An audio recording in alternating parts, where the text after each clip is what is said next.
desenvolver-se de forma qualitativamente diferente do que no animal. Então, a memória humana é qualitativamente diferente da memória do animal. O animal se adapta ao meio, o homem transforma o meio. E ele precisa dessas funções para conseguir agir dessa forma criativa no processo de transformação. Certo? Isso ficou claro para vocês? Isso é muito importante. Então, é a partir do jogo protagonizado lá na idade pré-escolar que vai funcionar o desenvolvimento das funções psíquicas, né? E também, aí eu vou começar a dialogar com o Leontiev agora, que ele vai falar sobre o desenvolvimento da personalidade. O que é a personalidade? Assim, a personalidade do Janderson é muito diferente da do Fernando. O que é personalidade?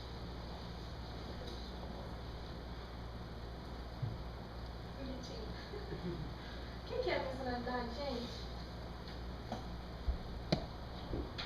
Seria sua agregação de cultura, mas a sua impressão de que você também reflete sobre a cultura que te expõe.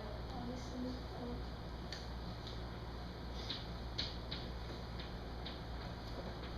É a sua apropriação da cultura e a sua impressão do que você tem. E a sua impressão sobre essa cultura apropriada.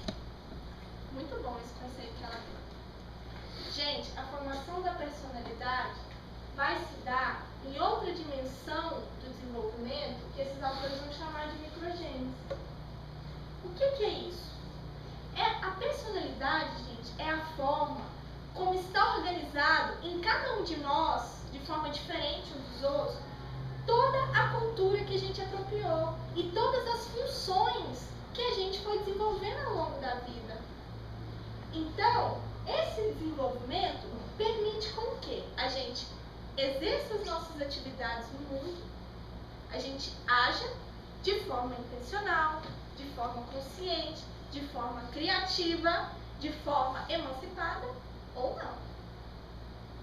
Isso vai depender da nossa capacidade, que isso também tem a ver com a personalidade, com a nossa capacidade de regular, de dar intenção, de controlar a nossa própria atividade. E isso, pensando de maneira social, tem um caráter coletivo. A nossa personalidade, ela só é formada a partir da nossa vida social. Então, o que nós somos de maneira individual só se possibilita a partir da nossa relação com os outros. Gente, eu acho isso muito bonito. Eu acho isso que eu só sou eu por causa das relações que eu estabeleço com as outras pessoas. E é isso que vai me garantir esse processo que a Pamela falou, que também tem a ver com a personalidade, de tomada de consciência, é eu agir enquanto professora em um sentido ou em outro. É a compreensão lá do que é o papel da escola, de uma forma ou de outra, e que vai fazer com que eu haja com os meus alunos, com que eu haja na formação humana desses alunos de uma forma ou de outra. Eu acho que é isso que a gente tem que começar a perceber. Eu estou falando, gente, que a personalidade é também um processo de desenvolvimento que vai acompanhar toda essa periodização. Ela não se dá só no jogo protagonizado, mas esse período da vida humana, principalmente, tem um papel fundamental. Por quê? Não é o período em que ocorre a apreensão dos papéis sociais? A apreensão das relações humanas. É quando pela primeira vez a criança vai se sentir parte das relações humanas. Que ela vai protagonizar essas relações humanas. Ainda que na situação fictícia, ela vai se sentir parte dessas relações. E aí está o nosso papel de professor. Como que ela vai se sentir parte dessas relações? Como que a gente vai agir na zona de desenvolvimento proximal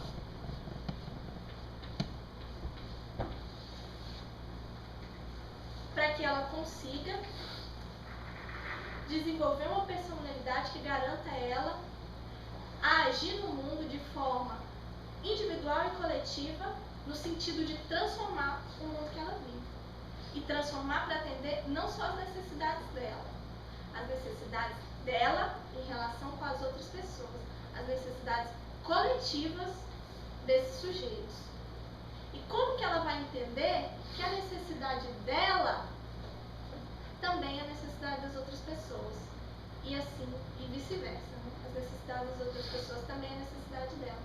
Então, como que a gente vai agir no sentido de criar na criança essa necessidade de transformação do meio que ela vive para atendimento das necessidades coletivas, certo?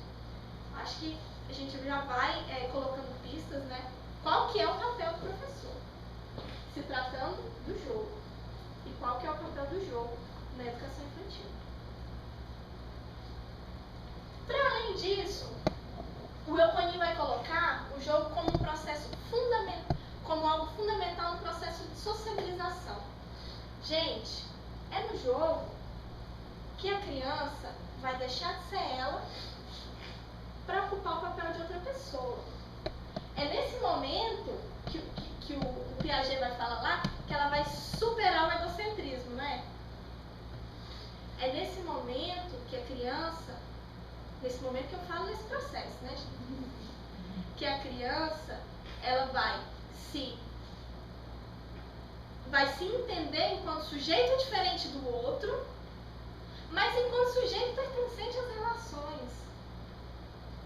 Você entende? Ela vai começar a se compreender enquanto sujeito individual e sujeito coletivo. E é nesse momento também que a criança entra na escola. É nesse momento que o círculo de relações da criança, que era restrito, que era composto só pela família, vai se ampliar de forma drástica. Porque agora, além da família, ela tem a professora e todos os outros colegas. Isso é muito importante, eles vão colocar como um processo fundamental para a formação da consciência coletiva. O Eukoni vai falar assim, que quando a criança brinca de boneca sozinha em casa, não é jogo protagonizado. É um jogo de papel, faz de conta, ela está representando o papel. Mas o jogo protagonizado é o jogo coletivo. O jogo que ela estabelece relações, dentro de um papel, estabelece relações com as outras crianças. E é essa forma de jogo que vai propulsionar o seu desenvolvimento das funções psíquicas e da personalidade.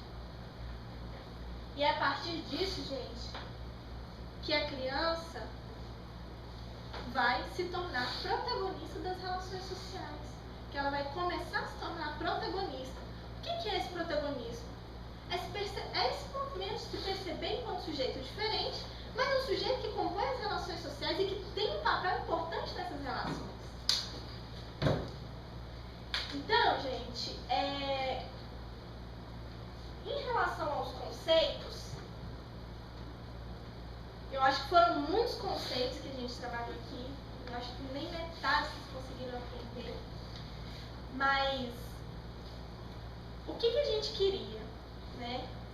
É que vocês tivessem esse contato com essas teorias. Pra gente fazer o quê? Para pensar a escola e pensar a educação física. Então, eu proponho agora a gente fazer isso. A partir dessas teorias, a gente fala que a gente vai solucionar todos os problemas da escola aqui agora, nesse momento. Mas a gente colocar algumas reflexões acerca dessa teoria com a escola. Certo? Aí agora eu e a Pamela vai começar a dialogar mais aí e colocar mais esse... Deixa eu só colocar aqui.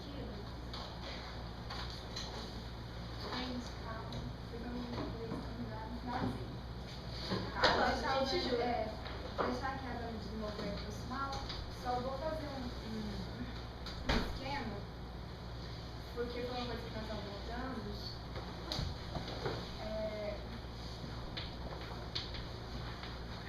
Filogênese, desenvolvimento da espécie.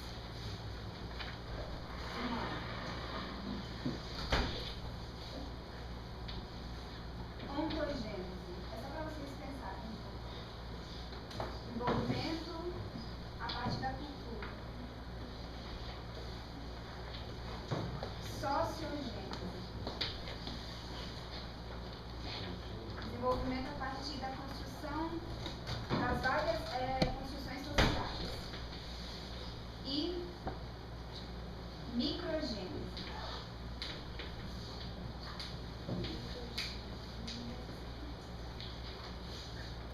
Desenvolvimento do indivíduo, compreendendo ele enquanto sujeito histórico nesse processo.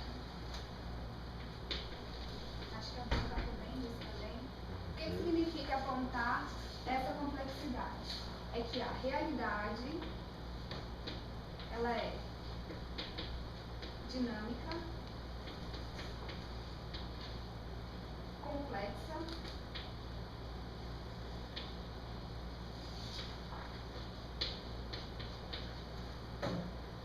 e multidimensional. Só para vocês irem pensar um pouquinho sobre, quase como que uma síntese mesmo da tentativa, da aproximação que a gente traz com essas teorias. Daí eu coloquei ali algumas considerações. O que significou dentro desse processo de participação desse projeto do ITFEF, da aproximação com a escola, compreensão da totalidade a partir dos que a gente falou, né, de compreender o que é a escola e o que é aquela escola em particular que nós nos estabelecemos uma relação. E o que significou nos apropriarmos dessas teorias para a compreensão dessa realidade. Então, eu coloquei ali alguns pontos. A aproximação com teorias críticas que estabeleçam uma ligação com a realidade de fato, ou seja, que partam dela para uma reflexão, que partam da realidade para uma reflexão, uma nova ação transformadora. Um abrir de olhos para a realidade concreta da escola como um todo, ou seja, compreendendo a sua totalidade e nos compreendendo enquanto especificidade dentro dessa totalidade, ou seja, compreendendo as multidimensões dessa realidade. A infância enquanto uma construção histórica e social, e eu acho que quando a Bruna vem apresentando o que é o jogo, a construção do jogo, por que antes, né, na pré-história, as crianças não. Por que foi construído? Porque não tinha antes essa forma de jogo e agora se tem. Então é uma compreensão diferente da infância, né? E qual a compreensão? E para uma ampliação da compreensão do papel da educação física, lembrando daquela pergunta que eu fiz no início. Qual a função social da escola, da educação, da escola? Todos esses pressupostos que a gente trouxe, né, e tentamos aí, na medida do possível, deixar de forma mais simples, ampliam os horizontes de conhecimento acerca do que é desenvolvimento, do que é aprendizagem, de forma alguma desconsiderando os autores como Piaget, porque, pelo contrário, são autores que têm muita contribuição e, na verdade, a gente sabe muito pouco. Então, a nossa tentativa não é de priorizar um ou outro, mas é de dizer que nessa perspectiva existem alguns avanços e que nessa daqui também existem muitas considerações e muitos conceitos dos quais nós precisamos nos apropriar, no sentido de dar novamente um salto qualitativo quanto à compreensão de uma educação física crítica. E aí uma reflexão acerca do papel do professor, ou seja, enquanto que o meu papel enquanto professor, é aquilo que a Bruna também já apresentou um pouquinho, é uma prática social, não é... Se nós nos compreendemos enquanto sujeitos ativos, partindo da nossa base teórica, né, que tem até um trabalho que eu também brinquei que o projeto FitFest falta na pesquisação, mas ele tem método, né, tem uma metodologia, mas o método, a visão de mundo, ela parte da ação ativa de todos os sujeitos envolvidos. Então, o trabalho coletivo não é grudar no braço e junto, mas é estarmos ativos durante todo o processo, atentos, né, querendo aprender, compreender e construir, isso é ser ativo. Amplia ali a compreensão de qual que é a prática social do professor. E aí, eu já mostrei isso para algumas pessoas aqui, mas quem não mostrou, quem não viu ainda essas fotos, meu Deus, não queria sair. Essas fotos que eu vou mostrar agora, há pouco, eu quero que vocês vejam pensando a pergunta lá que eu fiz e essas três reflexões possíveis a partir desses elementos que a gente traz. Qual o papel social do professor? Eu nem coloquei aqui educação física porque aí é a nossa especificidade. Educação física para quê? E conteúdo pelo conteúdo? Não, eu acho que já acabou, mas se eu vou, na verdade, apliquei, você pode passar para o O que seria esse conteúdo pelo conteúdo?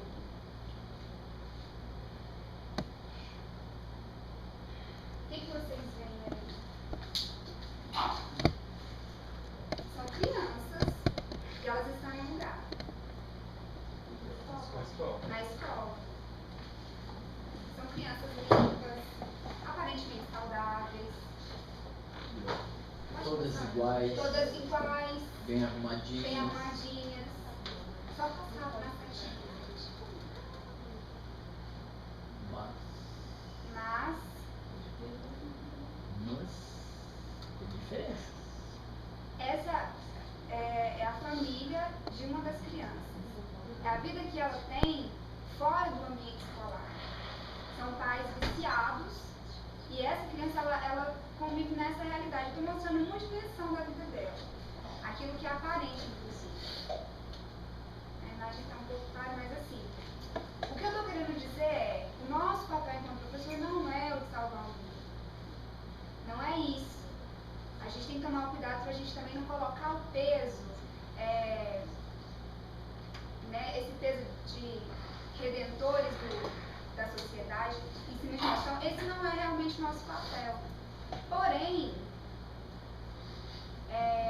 a criança que a gente recebe na escola, ela é multidimensional, ela tem uma realidade que a gente às vezes não compreende, não quer, aí acabou as fotos já, não quer compreender, talvez, assim, às vezes a gente não se atenta para isso, assim. Está preso muito a essa imagem primordial. Assim. E aí quando eu pergunto o conteúdo pelo conteúdo, é exatamente isso, quando eu pergunto conteúdo pelo conteúdo, eu fico pensando, não é que a gente não tenha que ir lá, nós temos especificidade. Se a gente partir lá do coletivo de autores, jogos, lutas, dança, esporte, a capoeira, ginástica. Isso. Esses são os conteúdos da educação física.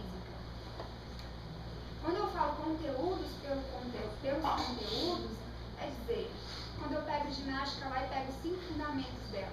Rolamento, salto, giro. Esses são os fundamentos do ensino da ginástica. Eu vou lá na escola para ensinar ginástica, mas como eu farei isso?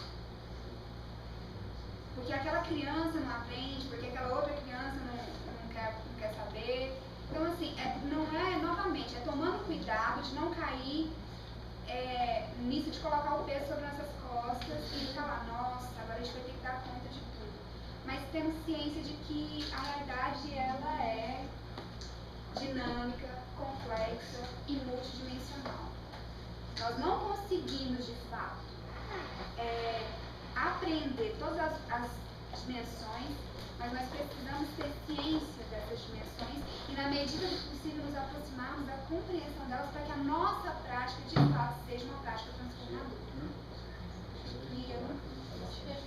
É a gente pensar. É a gente pensar que a gente está lidando com a formação humana desses sujeitos que são os nossos alunos. A formação humana, gente, é um processo de tomada de consciência. E de que forma que a gente está agindo para esse processo de tomada de consciência, de compreensão da realidade. De que forma que esses conteúdos da educação física estão funcionando para que esses sujeitos em formação compreendam a realidade, tomem consciência acerca dessa realidade. É esse o papel da escola. Tem que pensar que nós, educação física, enquanto área do conhecimento, que lidamos com o corpo, sua cultura em suas múltiplas dimensões, e que o corpo é a nossa materialidade, a nossa forma de existência, de estabelecer relações, como que nós, a partir dos conteúdos que trabalhamos na educação física dentro da escola, contribuímos para a ampliação e complexificação da consciência dimensões, não estou dizendo só do processo psíquico, mas inclusive do meu domínio espacial, né, de estar aqui, de interferir nessa realidade, é pensar nisso, é ter claro a nossa especificidade, o papel da escola e como nós, enquanto professores, qual é a função da nossa prática social, da nossa prática social. Eu trouxe algumas imagens, mas mais específicas acerca do jogo. São produções de desenhos de um autor chamado Fábio Cuzis. Os desenhos que eu trouxe retratam a infância, né? Mas ele tem produções de diversos temas. É um autor, um artista muito interessante. Se vocês quiserem procurar as imagens que eu trouxe, pra gente refletir sobre algumas perguntas, né? A primeira, essa primeira imagem, pra gente pensar na questão que eu já coloquei pra vocês, né? Será que toda criança brinca do mesmo jeito? Será que crianças pertencentes a lugares sociais diferentes vão brincar do mesmo jeito? Ou até mesmo vão estabelecer essa relação do brincar, né? De que forma que as crianças estão se apropriando dos papéis sociais? Quais os papéis sociais que as crianças estão se apropriando e de que forma? Quais que elas estão naturalizando? Será que toda criança vai apresentar o jogo enquanto atividade principal? Quando a criança se insere na realidade, na sociedade, já se vê obrigada, mutilada a participar do processo de trabalho de forma desumanizada, será que de que forma que vai dar, né, o processo do brincar, né, na vida dessas crianças e a própria construção do desenvolvimento dessas crianças, né? Entendendo o jogo protagonizado como fonte de desenvolvimento de tudo daquilo que a gente falou, né? E como que a gente está contribuindo na nossa prática pedagógica para que as crianças não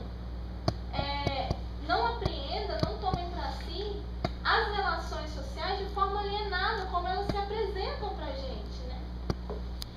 Então são essas imagens que eu trago para vocês refletirem acerca do jogo e para a gente pensar na educação física também. Como é que a educação física vem tratando o jogo na escola, na educação infantil? Acho assim, são questões que a gente tem indícios, que eu sugiro que vocês leiam as monografias, porque elas apontam algumas reflexões acerca dos documentos que vão nortear a educação infantil, né? Mas também não se encerra ali, né? Como que isso se dá na prática, na realidade escolar, na objetivação dessas diretrizes, né?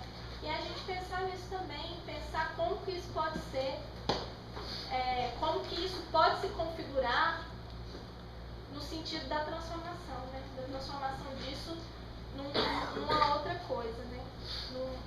Numa educação, numa forma de tratar o jogo que realmente contribua com o desenvolvimento não só das funções psíquicas, mas da personalidade, mais do processo de sociabilização, mais da formação do sujeito protagonista dessas relações. Lembra que no início da explanação, acho que inclusive nós conseguimos, a Bruna está morando, para quem não sabe, em outra cidade, então a gente teve pouco tempo de diálogo para conseguir fazer juntas a apresentação, e acho que a gente conseguiu ir bem. No começo da apresentação eu havia falado do Saramago, né, sobre que eu acho que é uma falta de respeito tentar convencer o outro, né, porque na verdade sua capacidade de reflexão.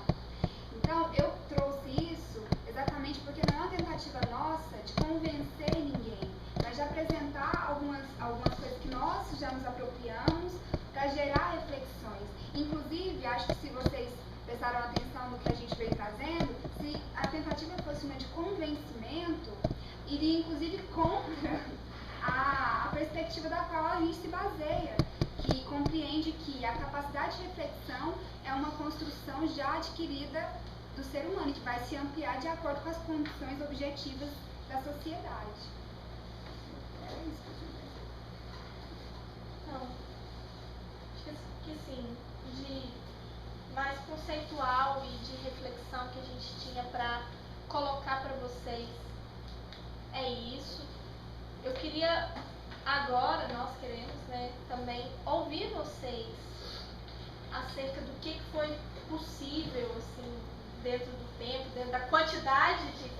Gente, isso não é nem um dedo de tudo que esses autores produziram. A gente não conseguiu aprender quase nada, assim. E mesmo assim, esse quase nada levou um tempo de apropriação muito grande, muito árduo, muito doloroso, que é um processo que a gente vem passando desde do nosso ingresso dentro da Faculdade de Educação Física, desde antes do nosso processo de formação humana, né? Que se aproximar dessas teorias tem a ver com o nosso processo de formação humana, que começa desde lá da nossa infância, desde o momento que a gente nasce.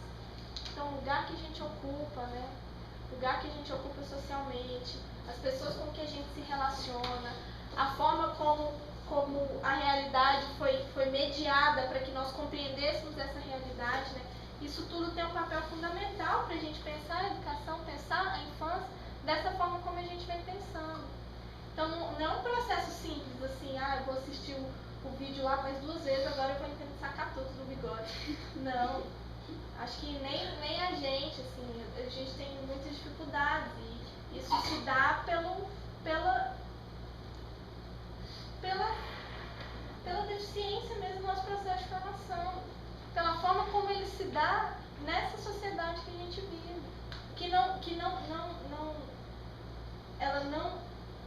ela não vai no caminho do desenvolvimento disso, não. Ela vai no caminho, em outro caminho, no caminho de conformação da gente, de desagregação, de corte mesmo de todas as possibilidades que a gente tem de compreender a realidade, para que a gente não possa agir nela de forma intencional, de forma transformadora e de forma coletiva. Aquilo que a Bruna trazia da microgênese, Luria diz assim, que o mesmo ponto de partida jamais levará ao mesmo ponto de chegada. Né? E aí, por isso eu coloquei lá que a gente tratou ortogênese, filogênese, e coloquei como complexo dinâmico multidimensional. Porque assim, falando dessa sociedade dessa sociedade que a gente vive, que não nos permite, na verdade, que cerceia a nossa possibilidade de compreensão, de ampliação da consciência, é pensar o seguinte, por exemplo, na escola e nos processos no processo de digamos assim, gente, me fugiu a palavra, mas de destruição da escola mesmo. Porque a gente está num processo assim. Na verdade, inclusive, já vejo até algumas pessoas fazendo uma reflexão no sentido de dizer que o previsto é que a escola acabe. Eu concordo que a escola, do jeito que ela está, ela precisa ser, né, ela precisa fazer o salto qualitativo. Só que se a gente pensa que o mesmo ponto de partida, quando se trata de desenvolvimento e aprendizado humano, jamais levará ao mesmo ponto de chegada, tendo como base ali aquela complexa explicação, que não está complexa, que a gente ainda precisa avançar. Um professor com 40 crianças, numa sala de aula, professor de educação infantil com 25 crianças, e eu já passei por essa situação, de crianças de 5 anos, 25 crianças, parece pouco, né? Criança de 5 anos, dentro de uma sala. Numa sala que cabe 10? Numa sala, entende? Então, assim, é pensar nessas construções sociais e como que a escola vai sendo cada vez mais negligenciada, né, politicamente, porque a gente conversava isso esses dias com o Chico, né, sobre o processo de adoecimento, que está diretamente atrelado às condições objetivas de trabalho, de materialização do trabalho na escola pública.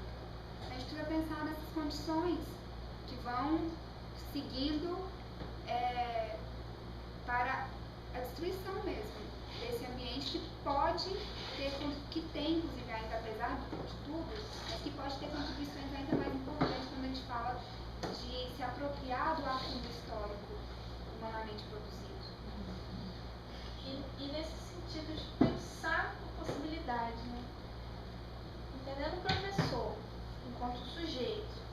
dentro dessa sociedade, num trabalho que desumaniza, num trabalho que adoece, como é árduo, como é doloroso, como foi pra gente, como está sendo pra gente, se apropriar dos elementos para compreender a realidade. E eu acho que vocês têm que começar a entender o PIBID dentro disso.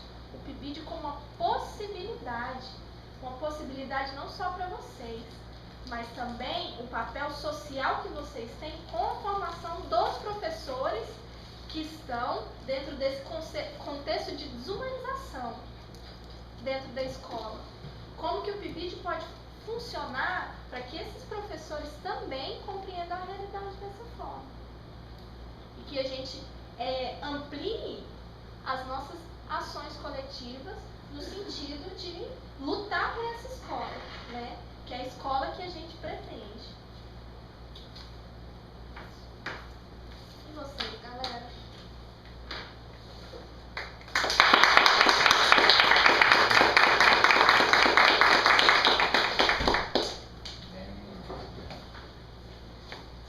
Deixa eu chegar na mesa aqui, já que eu provoquei a fala da reunião. Deixa eu chegar na mesa aqui para a gente conversar mais um pouquinho, que as duas explicaram bem aí. Mas antes de eu falar qualquer coisa, como eu sou apenas o coordenador, eu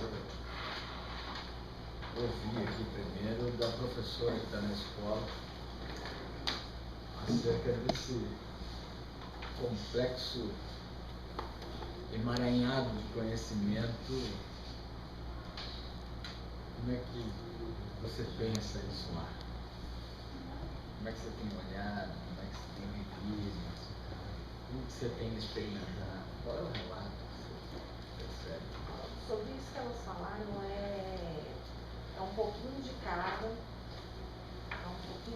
coisa, é uma mistura de sociedade, é uma mistura de conceito, de vivência, essas fotos que eu vejo como é madura, foto chocante, e é uma realidade aquilo ali, que a gente vivencia aquilo dentro de sala de dentro da escola.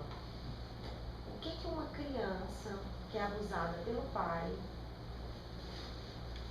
traz pra gente dentro de uma sala de aula, e como que eu vou passar informações para ela, tanto quanto a educação física, quanto qualquer outro conceito, como que eu vou trazer um conhecimento para essa criança que é abusada pelo pai?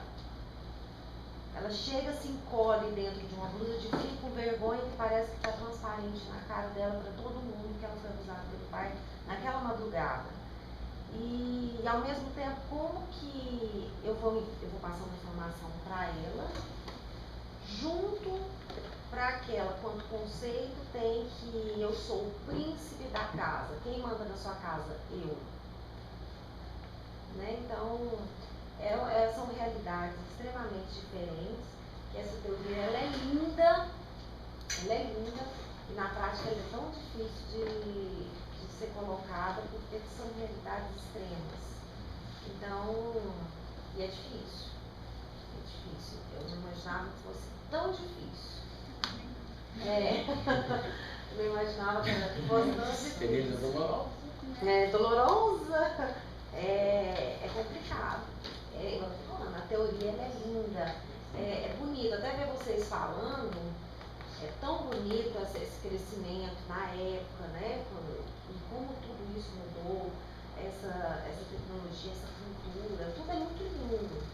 Mas na teoria, quando a gente vê na prática, quando a gente vê que na prática ela é uma realidade, opa, peraí, agora como que eu vou colocar isso em prática? Estou usando dois exemplos, dois exemplos diferentes, e dentro de um extremo que é abusado pelo pai, com um que é o príncipe da casa, ali no meio tem inúmeras diferenças de cultura, de realidade, né? Não é fácil, mas é bom, porque com pouco tempo que você vai introduzindo informações, trabalhando o corpo, conhecimento do corpo, se tratando de educação física, conhecimento do corpo, conhecimento da motor, como você começa a ver a criança já mostrando resultados, pouco que seja, mostrando resultados daquilo que você estava tentando, o seu objetivo, você começa a ver isso como uma realidade, aí já começa a ser gratificante. É difícil, mas o final não. A diferença que aquilo está trazendo para a criança é muito bom. É isso que eu estou vendo lá, na escola. Eu tenho várias situações de alunos diferentes, um convívio social muito diferente também, entre professores, entre administrativo, tudo, e jogando aquilo ali da forma, aquele dia que vocês foram lá, eu estava até falando, parece que tudo que você está fazendo é improvisado, até pelas condições que a gente tem para dar aula, né? Parece que é tudo improvisado, mas a pessoa que mais está vendo o resultado daquele improviso que as pessoas entendem que sou eu. E a criança está sendo, está absorvendo aquilo que eu estou passando, que depende de como ela está vendo. Isso aí é uma experiência muito boa, mas dolorosa.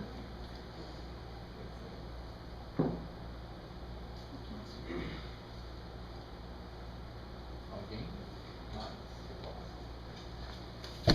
Quando vocês falaram do lúdico, né, eu achei uma parte interessante, assim, por eu trabalhar com dança, né?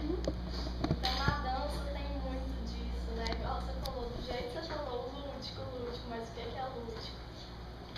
Então, ali, quando vocês falaram, eu vi muito presente o imaginário da criança, sabe? A capacidade que ela tem de criar coisas, e elas falam coisas e elas fazem coisas através do movimento delas, através do corpo, que eu olho assim e falo, nossa, de onde que a criança tirou isso, sabe? E muita coisa ali realmente não é o que ela vê ali no meio que ela convive, no ambiente da família ou da casa dela, mas coisas que ela fantasia realmente, sabe? Então esse lúdico presente na dança tem demais. E aí quando eu fujo um pouquinho da técnica do balé clássico, dentro da academia que eu trabalho, que eu procuro colocar as crianças para inventar mais coisas e fazer o que elas querem, assim, elas param e perguntam assim, tia, é para eu fazer o que eu quero mesmo? Porque numa aula de balé clássico elas não têm essa opção, sabe? Elas estão ali e muitas delas sabem que elas têm que fazer, que a professora está fazendo, o passo direitinho, bem executado, porque é tudo muito padronizado. Então, na hora que você muda um pouquinho assim a didática da sua aula, elas mesmo se estranham, sabe? Com isso. Mas, tia, eu posso fazer o que eu quiser mesmo? Pode. E aí elas começam a fazer um monte de coisa, sabe? Então, eu achei super interessante vocês trazerem essa coisa do lúdico a hora que vocês trouxeram, sabe? Vi muita dança presente também. E a questão do jogo também, porque eu já conversei com a Pamela sobre, eu tento trazer muito para as minhas aulas essa questão do jogo, mesmo não podendo, já que eu tenho um conteúdo certinho para passar durante o ano inteiro. Mas chega um pontinho que eu fecho a porta e fujo um pouco, né? É isso. Aliás, é muito bom citar aqui, você fala um vídeo da dança, né? Mas isso aqui poderia ter, inclusive, ter assistido, participado com o pessoal da dança. Mas como o PIBID da dança é um PIBID próprio, né, não posso entrar não vou atalhar o caminho da coordenação do PIBID da dança para não trabalhar Eu tenho sistema de enxerido, né? Eu tenho uma pergunta aí. Eu vou falar pra Pamela que eu entendi um capítulo do Lonchet por 1 minuto que você falou, tá? Depois de ler duas vezes, né? Passou pela disciplina. Eu falei assim, Então, Pamela, quando você fala sobre o trabalho humano, atividade humana e atividade natural, aí quando você resgata que a atividade natural, aquilo que particularmente inato, né? Então a abelha faz a colmeia, mas ela não dá conta de pensar para fazer a colmeia, enfim. E a atividade humana é aquilo que seria o trabalho, né? A construção de áreas, ou só relembra o que é a atividade. Não, isso, então, assim, você pode também me ajudar, né? Atividade natural e atividade humana são duas coisas distintas. Porém, alguns autores, como é o caso do Ricardo Antunes, ele também vem dizer que trabalho e atividade humana, e aí eu também concordo porque ele faz uma leitura a partir do método do materialismo histórico dialético. Trabalho é algo que a gente vai dizer. E atividade humana é outra. Por exemplo, vou citar um exemplo muito simples, talvez, eu diria assim. Quando a gente está lá, você já passou pela disciplina de lazer, né?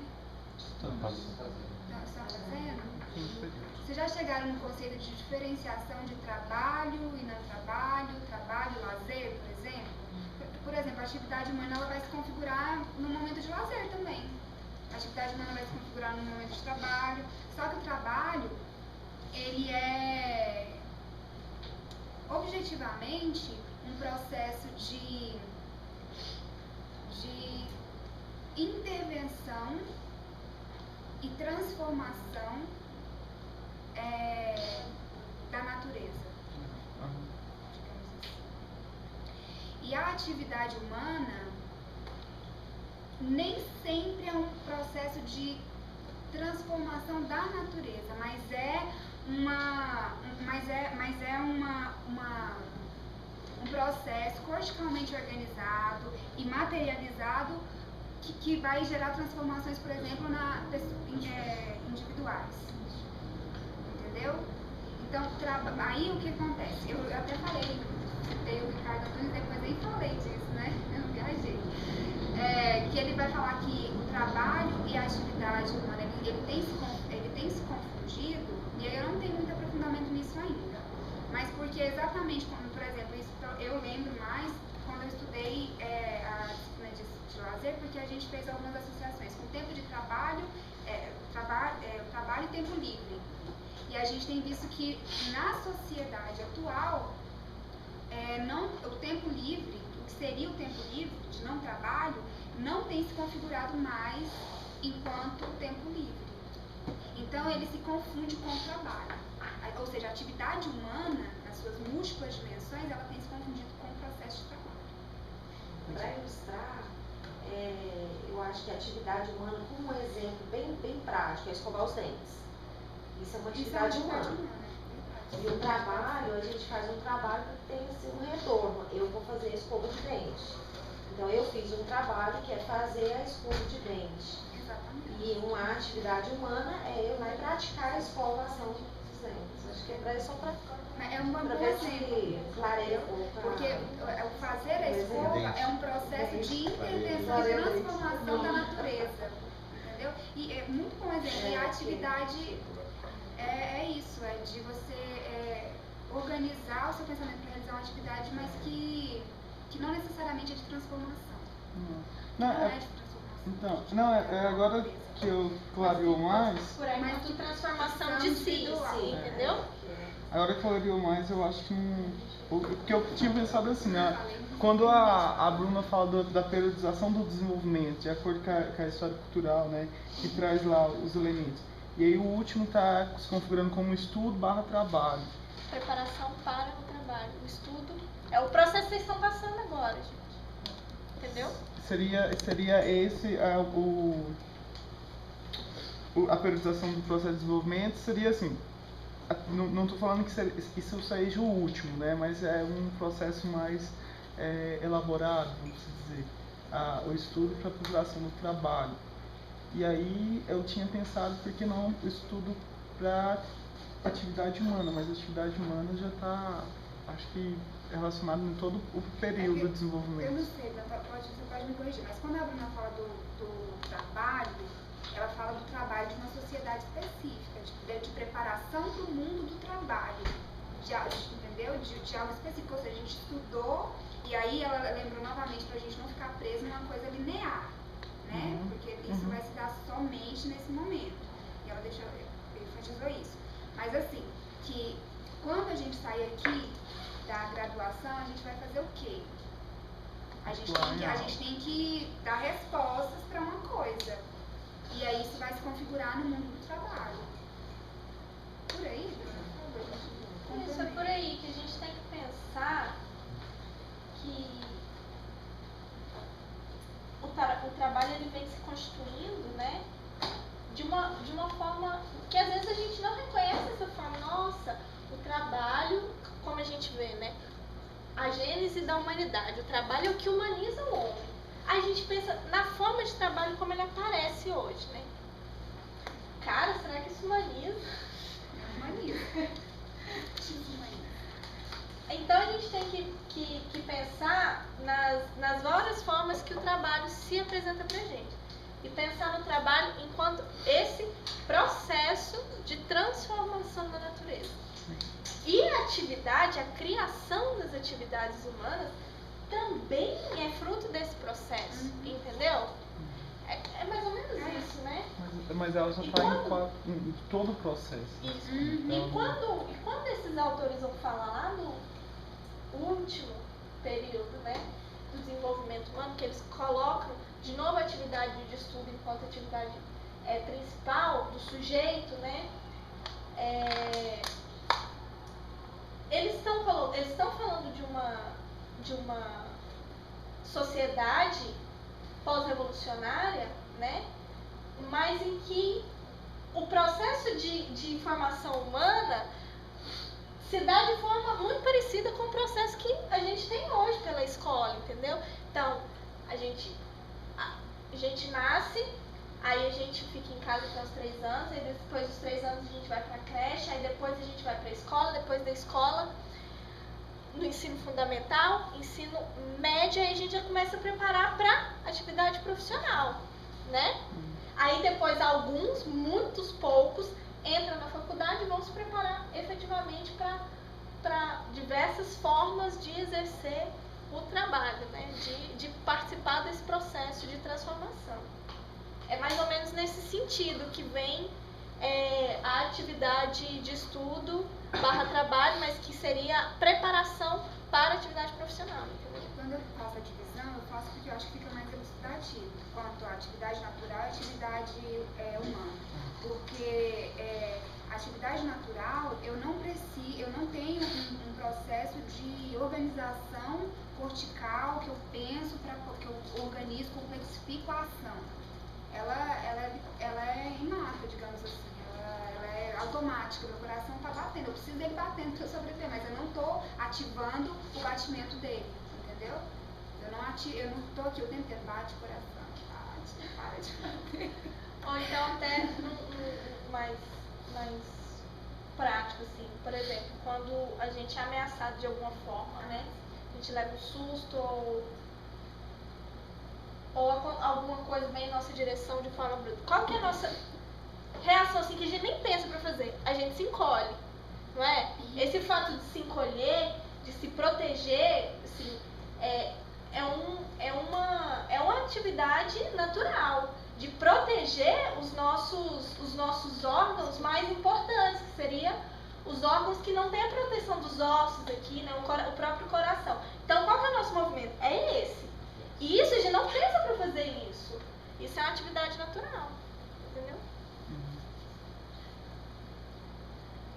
Ninguém? Mais alguém? Não, e também, agora mais relacionado ao jogo, quanto o conceito do Econin, quando ele coloca lá que o jogo, se você voltar lá, eu acho melhor. A realização do jogo como uma atividade de representação. Sem fins utilitários que reproduz as relações sociais. Sem fins utilitários diretos, que é...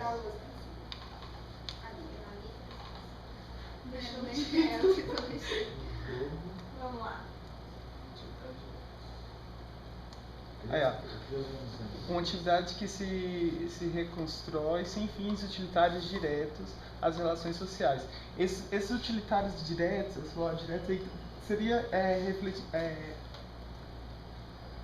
se dirigindo à representação concreta do que são as relações sociais ou uma forma assim que não precisa se aproximar, mas também pode se aproximar de uma relação social direta. Entendi o que você quis dizer. Primeiro eu vou dizer em que sentido está vindo isso, depois eu vou tentar esclarecer essa sua dúvida que a sua questão apresentou. Esse fins utilitários diretos quer dizer, é aquilo que eu falei, quando a criança brinca, ela não está treinando para exercer a atividade em si, né? Não é igual o jogador de futebol, a gente fala, o jogo de futebol, mas o futebol em si, o esporte futebol, aquilo é atividade séria, atividade fim de quem está jogando, de quem está ali praticando e quem está se relacionando dentro dessa prática, né?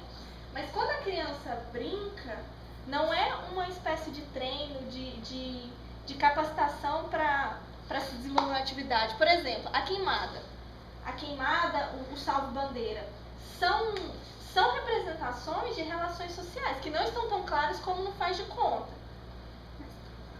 O jogo de queimada, o jogo de xadrez, o jogo de salvo-bandeira é a representação de uma situação de guerra. Quando a gente aplica o jogo, a gente fala assim, vamos jogar queimada hoje na aula de educação física. A gente não está treinando nossos alunos para a guerra, não. A partir do jogo a gente está representando as relações sociais que se estabelecem na guerra, né? Agora sobre a sua questão. E é por isso que não é direto. Isso, por isso que não é direto, né? Não, peraí, fala de novo. Você perguntou se as relações diretas estavam relacionadas a quê? Só pra eu lembrar, Não, então, eu também não tô... Não, fala do jeito que você me falou. Não dá mais. Eu não anotei e acabei de me perder. Se a representação sem fins utilitários diretos, ele seria só para os fins das relações sociais concretas, ou se essas relações diretas, sem fins de relações diretas, também poderia estar direto ali o jogo. Certo. Eu entendi. Se, por exemplo, a brincadeira de quando a criança brinca de faz de conta de uma coisa que não existe, por exemplo, ela brinca de fada. É algo que não é da concreticidade das relações sociais que ela vive, certo? Mas é algo que está presente na produção cultural humana. Então, o jogo protagonizado, ele não vai representar só as relações sociais de forma concretas como a gente vê, porque ali estão presentes vários outros elementos que fazem parte da cultura da criança, como os faz de conta, né? os contos, as cantigas, o folclore, as lendas, tudo isso faz parte do universo da criança. Mas isso não quer dizer que isso não faz parte do processo de relação social. Porque isso é produzido também a partir desses processos, né? E de certa forma, por exemplo, as fábulas com os animais, eles representam as relações sociais. Apesar de falar dos animais, eles também representam relações sociais, né? Os contos de fada, a gente tem ali muito bem demarcado os papéis sociais, entendeu? O papel social da princesa, da mulher, o papel social do homem guerreiro, o papel social do rei soberano, o papel social do escravo. Isso está presente nos contos de fada, que talvez pra gente, de forma aparente, não represente de forma concreta as relações sociais, mas que também fazem parte, né? Era mais ou menos isso? Ou não tem nada a ver? Não, tem a ver também, mas assim, deixa eu dar outro exemplo do que eu queria dizer. Na brincadeira, da brincadeira, quando você está brincando com dois, então uma brincadeira com... Eu não vou falar a palavra porque não vou saber. Mas quando você tem as duas crianças brincando, tem uma relação social ali que, principalmente quando vai brincar de escolinha, uma vai querer ser a professora, outra vai querer, outro vai ter que ser o aluno. E aí teve uma relação social aí de poder, né? Uma falou, não, mesmo que seja uma construção, mas teve uma liderança ali nessa relação social que falou, não, uma vai ser a professora e você vai ser o aluno, tem que ser o aluno. E aí essa seria a relação social que existe na brincadeira também direta. Sim. E não sem fins utilitários diretos, que seria uma representação de uma lógica de sociedade de classe, enquanto a sociedade de classe burguesa domina, entendeu? Então, é essa ligação. No caso, a brincadeira. E aí, o coletivo vai trazer isso, que resulta num processo criativo para modificar imaginariamente a realidade presente. E a realidade presente, eu acho que o que está trazendo seria a realidade social presente e não a realidade do jogo, entendeu? Do ato de brincar ali no momento. Sim, o processo criativo de modificar imaginariamente, de criar a situação fictícia, né? A realidade presente, as relações sociais, os processos de trabalho. É claro que concretamente essas questões, essas relações de poder, isso vai aparecer no jogo de forma concreta, né? Mas o sem fins utilitários diretos está relacionado àquela questão do treino da capacitação. Essa questão dos papéis, né, de uma brincadeira coletiva, os papéis que são mais atrativos, outros menos, as crianças criam ali, né, a sua dinâmica de escolherem os seus papéis, de se sobreporem sobre as outras para ficar com determinado papel. E nisso também estão presentes essas relações de poder que você falou, né? Porque a gente, como a Pamela disse, isso se configura enquanto elemento da cultura em que a criança se insere, né? No processo de ontogênese, processo de sociogênese que a criança se insere. Você consegue entender mais ou menos? Não, assim, tá a partir disso? até mesmo que eu...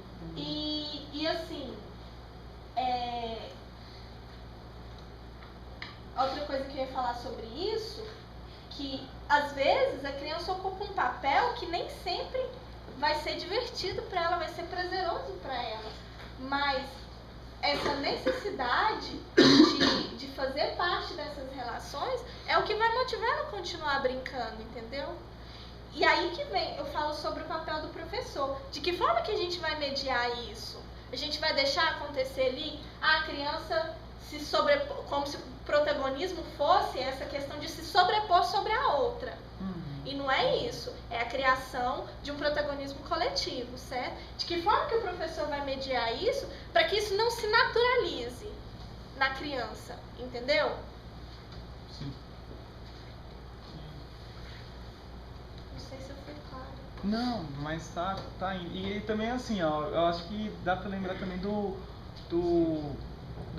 quando fala que o jogo, né, não tem uma relação direta, utilitária direta, as relações sociais, tem até mesmo, se eu não me engano, o exemplo que eu Conin dá mesmo, não sei muito, da relação da caça e da pesca. E aí que a criança, ela pode, talvez com os adultos, a criança ali pode estar indo na intenção de brincar, de jogar, de atingir um animal, mas não com a especificidade de comer esse animal depois, entendeu? Como é o trabalho, poderia ser o trabalho humano. Em que contexto você está falando isso?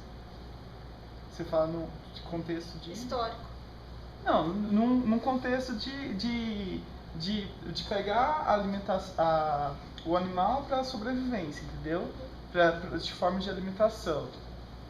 Seria isso o contexto? Não, assim, é porque... Eu vou ver se eu entendi bem isso aqui. Porque no caso a criança não estaria tendo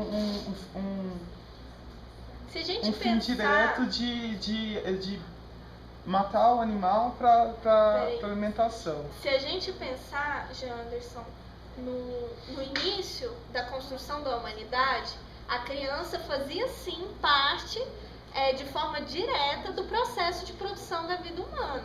Então, a forma como se estabelecia a caça, a forma como se estabelecia a pesca, era garantido para a criança a participação nesse processo. E ela fazia parte intrinsecamente desse processo.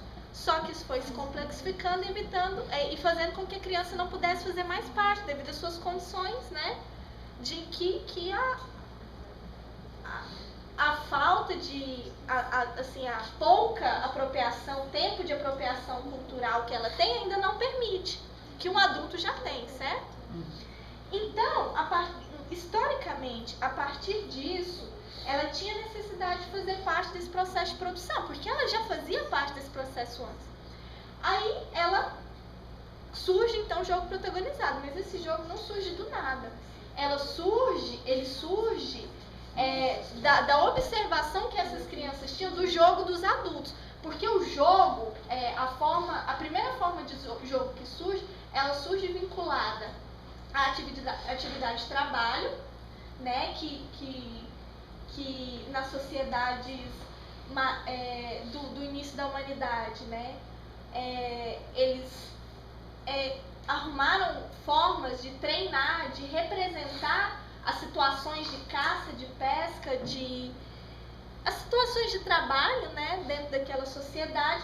Só que, em algum momento, essas situações de treino, que ainda não era jogo, elas se desvincularam da questão do trabalho, ganhando um caráter estético, e está muito próximo ao conceito de arte, que esses autores também vão tratar. Isso é muito complexo para tratar assim, já dentro desses conceitos, sabe? Mas enfim, vamos lá. Há um processo estético separado do processo de trabalho e já sem esse fim utilitário de treino para as atividades de caça ou de representação. Para as pessoas que não estavam no processo, eles também representavam como que aconteceu o trabalho da caça, entendeu? Em algum momento da história, essa representação se desvincula do processo de trabalho e passa a não ter mais a função a função de treino, né? E observando isso, que se configura enquanto o jogo do adulto, que a gente não vê mais, né, nessa atual sociedade, que o adulto, ele substituiu essa forma de jogo pelo esporte, que esses autores vão colocar, pelo esporte e pela arte. A forma de representação das relações sociais, de forma lúdica, né, de forma estética, isso se dá para o adulto, para nós, pelo esporte, pela arte e os outros elementos da cultura, né? Mas naquela época isso se dava a partir dessa forma de jogo. Então, observando isso, foi que a criança formulou a sua forma de jogar, o jogo protagonizado infantil.